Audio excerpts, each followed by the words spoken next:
quasiment un an jour pour jour, je postais la toute première vidéo de cette chaîne YouTube dans laquelle je testais la Filmwashi F.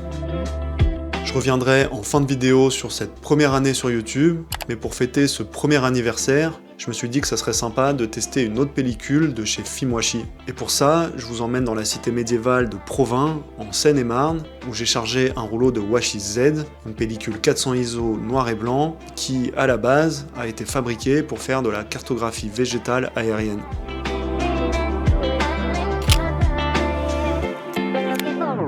Quand j'ai shooté la Washi F l'année dernière, j'ai fait l'erreur de la charger au soleil, parce qu'en exposant l'amorce à la lumière, on peut créer un voile sur les premières photos, ce qui m'est arrivé et qui du coup a gâché mes premières vues.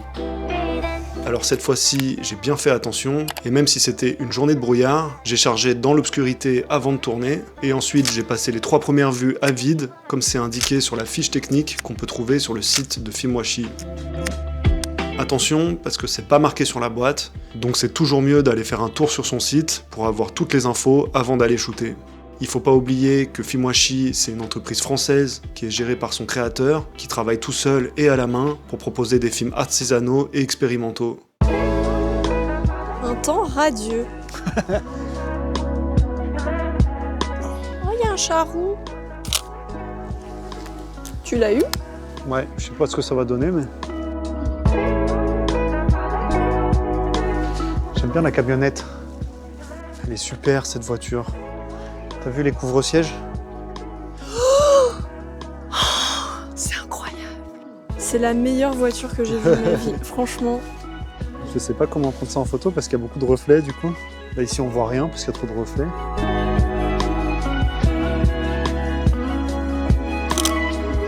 J'ai peur qu'elle soit floue. Le temps il était très très lent.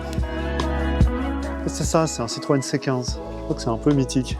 Je sais pas si toutes les séquences sont comme ça, mais celle-là... Celle-là elle est pas mal. Comme d'habitude chez Filmwashi, on a affaire à une émulsion qui est détournée de son utilisation d'origine. Et ici, avec la Washi Z, on a un film qui à la base a été conçu pour faire de la cartographie végétale aérienne, puis qui a été reconditionné en pellicule 35 mm pour être utilisé en photographie classique. Ah c'est bon, t'as trouvé la bonne feuille? Qu'est-ce que t'en penses? C'est super. C'est une émulsion qui a la particularité d'être sensible aux proches infrarouges, et vu que les plantes elles renvoient beaucoup d'ondes infrarouges, ça fait qu'on peut mieux différencier les différents types de végétation, d'où l'intérêt de l'utiliser pour de la photographie aérienne.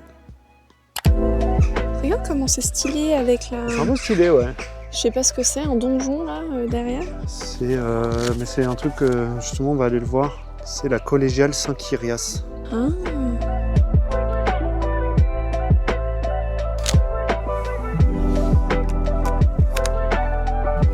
Que je la prends en paysage ou en portrait? Ouais, c'est toi le chef, hein.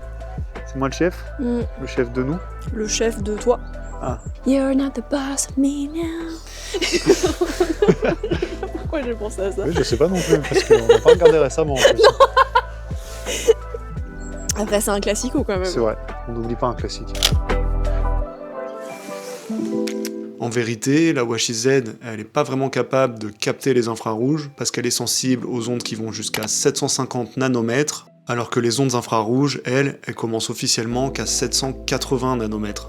Mais elle a quand même une sensibilité qui va plus loin qu'une pellicule classique, puisqu'une Ilford HP5 par exemple, elle va s'arrêter autour des 650 nanomètres. C'est fermé. En fait, c'est fermeture un peu annuelle jusqu'au 27 janvier, quoi. Bah, jusqu'à demain, tiens. On est vraiment seul tout à Provins là. In province.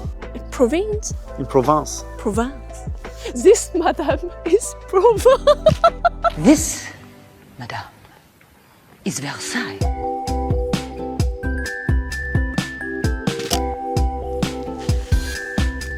Et cette sensibilité un peu spéciale, ça fait que la Washi Z, elle va pas réagir de la même manière aux différentes couleurs que les autres pellicules noir et blanc. Elle va avoir tendance à assombrir les ciels bleus et amener du contraste dans les nuages, au final un peu comme quand on utilise un filtre rouge en noir et blanc. Si vous voulez aller voir ce que ça rend, j'ai fait une vidéo sur la chaîne où j'utilise un filtre orange avec une Ilford HP5, ce qui est un peu la même chose qu'avec un filtre rouge, mais avec un effet un peu moins puissant. tu veux bien me tailler ce buisson, l'arbre là? Parce que je trouve qu'on voit pas bien la... J'ai pas pris ma scie avec moi, désolée. La tronçonneuse. Je trouve que ça cache un peu l'église. Ouais, bah c'est vrai qu'il est vraiment devant, ouais. Bah, je vais prendre avec l'arbre. Hein. Voilà. Puis tu l'effaceras en IA. Comme tout bon photographe qui se respecte. Voilà. D'ailleurs, je sais pas pourquoi on est sorti, on avait qu'à tout faire en IA. Bah oui. Ce jour-là, à Provins, on était loin de pouvoir espérer voir un bout de ciel bleu, mais dans la vidéo du filtre orange en noir et blanc, on avait vu que ça pouvait aider à ramener du contraste et à réduire le voile blanc qui peut être créé par l'humidité qui est présente dans l'air. Alors du coup, quand il y a un ciel couvert ou même du brouillard comme ce jour-là, le côté proche infrarouge de la Washi Z, il peut ramener du caractère aux photos en ajoutant un peu de contraste, même quand les nuages y suppriment les ombres et rendent tout un peu plat.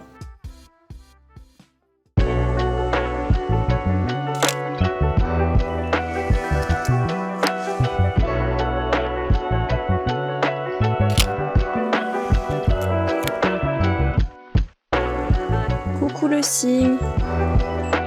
Je suis pas sûr de cette photo. Je suis jamais sûr de mes photos, j'ai l'impression. Hein. Ouais, non. Hein. Lui, il m'attend. Ouais, il attend, t'es là, bon, tu la prends ta photo là? Bah ouais, mais t'es pas au bon endroit aussi. Bah ouais. Ouais, bah t'es pas au bon endroit, ouais. Moi, j'arrive pas à le prendre, ceci. Non mais le petit couple de canards, ils sont vraiment trop mimes là, devant leur petite maison là. Vas-y, je vais les prendre les canards avec leur maison. La Washi Z, c'est une pellicule qui peut avoir l'air assez classique, parce que au-delà du fait qu'elle rajoute un peu de caractère à des photos où la lumière est très diffuse, elle donne au final un contraste assez moyen. Mais en vrai, c'est une émulsion qui m'a quand même pas mal impressionné, parce que je trouve qu'elle arrive à donner une très très belle variété de gris, qui donne du caractère aux photos, mais qui garde quand même de la nuance dans la façon dont elle reproduit les variations de luminosité. Par exemple, avec cette photo qui manquait vraiment de vie dans les scans bruts que j'ai reçus du labo, j'ai pu ramener énormément de texture dans la pierre sans avoir à sacrifier de détails dans les ombres, ce qui montre bien que c'est une émulsion plutôt performante et facile à manipuler.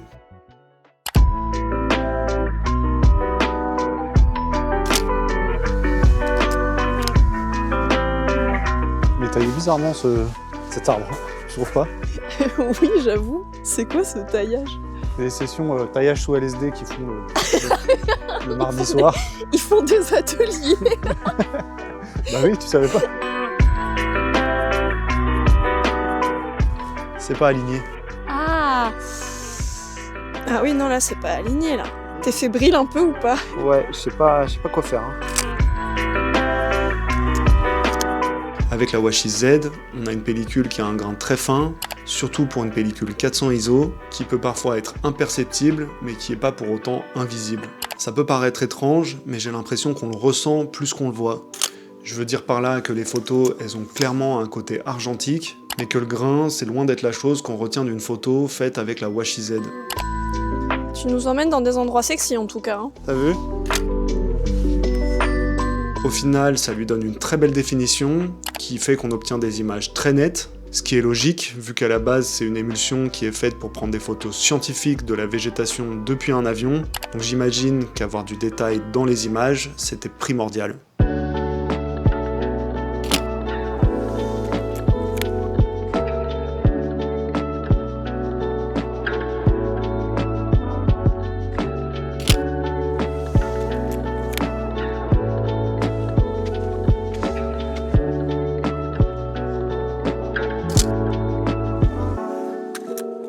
Comme d'habitude, j'ai fait un test d'exposition pour tester la latitude de cette Washi Z, mais vu qu'il n'y a que 24 photos dans un rouleau, j'ai limité le test à +1 et -1 diaph. Sans surprise pour une pellicule noir et blanc, elle supporte mieux la surexposition que la sous-exposition, on perd quand même assez vite des détails dans les ombres. Ça se confirme aussi dans cette photo-là, que j'ai sous-exposé sans faire exprès, et où j'ai pas réussi à récupérer tous les détails dans les feuilles du buisson. Donc même si c'est une pellicule assez flexible en post-prod, il vaut mieux rester du côté de la surexposition pour éviter de perdre du détail, parce que comme on peut le voir dans le champ qui entoure l'arbre, la différence elle est beaucoup moins intense par rapport à la normale du côté de la surexposition que de la sous-exposition.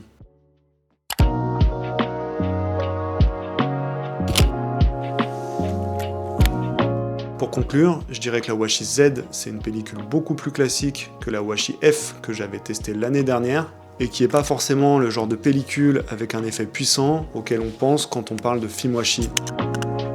mais c'est une très bonne pellicule si on veut mettre en avant la texture de ce qu'on prend en photo, donc ce sera parfait pour faire de la photo de paysage ou de végétation en général, ou alors, comme dans cette vidéo, pour faire ressortir la texture de la pierre des bâtiments.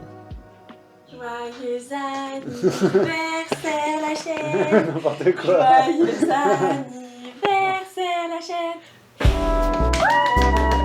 Comme j'en avais parlé en intro, je voudrais finir cette vidéo en faisant un petit bilan de cette première année sur YouTube. Déjà, je voudrais remercier tous ceux qui ont regardé les vidéos, qui ont commenté, qui se sont abonnés depuis que j'ai posté cette première vidéo l'année dernière. C'est vraiment important ces actions que vous faites, parce que quand je vois que vous réagissez, ça me motive à continuer à faire des vidéos pour cette chaîne qui m'apporte beaucoup de plaisir, mais qui me demande aussi pas mal d'investissement personnel. Donc vraiment, merci. On a maintenant plus de 500 abonnés sur la chaîne, et je commence à reconnaître certains noms qui reviennent dans les commentaires, ce qui veut dire qu'on a une communauté qui commence à se créer, et ça fait vraiment kiffer. Je voudrais aussi remercier très spécialement Mélo, qui a filmé toutes les vidéos de cette chaîne, sauf une qui a été filmée par Malem, et que je remercie aussi d'avoir été mon caméraman sur une journée. Pour cette deuxième année, on va essayer d'accélérer un peu le rythme pour produire encore plus de vidéos que sur la première, alors c'est plus que jamais le moment de venir grossir les rangs en vous abonnant, si c'est pas déjà fait. N'hésitez pas non plus à venir vous abonner à mon compte Insta, en plus des annonces de sortie, il y a des photos perso qui sont pas dans les vidéos. En tout cas, j'espère que cette deuxième année sur YouTube vous plaira, et puis je vous dis à la prochaine.